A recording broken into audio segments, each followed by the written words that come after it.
7 years after Denver voters approved an urban camping ban, a judge has called it unconstitutional. In fact, city police have now stopped enforcing it, allowing homeless camps like this one to linger for days or weeks even. The city has vowed to fight the judge's ruling, but many of you have reached out to us with concerns. First, for the safety of those campers. Second, for the safety of your own communities. An emotional issue that stirs some heated debates, and Denver 7's Russell Haythorne, therefore, is taking us 360.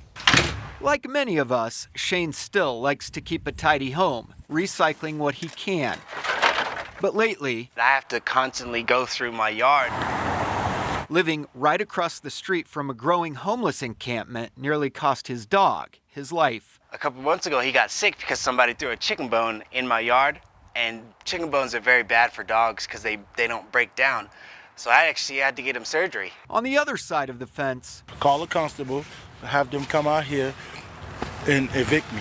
Terrence Odom says they camp here because shelters and other resources are nearby. Where you can come and sleep and wash and take baths. Denver's current urban camping ordinance bans tarps, sleeping bags, and tents in public. But last week, a judge ruled it unconstitutional. So let's go 360 with homeless advocates, camping ban supporters, homeless individuals, and those who say there must be a better way. Like these two residents of Curtis Park who live right across the street from growing tent cities in public right-of-ways. I mean, it's annoying that they go through the trash. Really, that's the biggest nuisance. And it's unsightly. Like, nobody really wants weird-looking tent structure made out of tarps on their sidewalk. Yet Denver residents like Robert Bruce and Shane Still understand it's a complex issue. I don't know what we should do, where they should go, or how best to handle that. I feel everybody deserves to live, but there's got to be a better way for us to do it. Therese Howard with Denver Homeless Out Loud says the judge's ruling affirms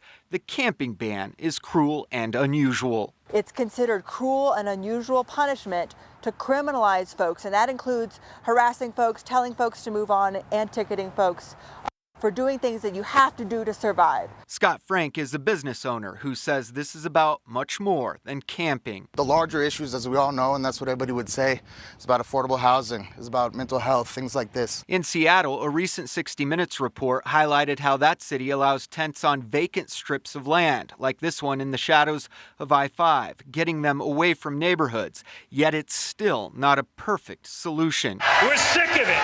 We need to stop talking about it like it's a housing affordability issue and start talking about it like it's a drug problem. Back in Denver, the city maintains there are unintended consequences of camping in public and plans to appeal the judge's ruling. On the streets, the fight continues. They suck.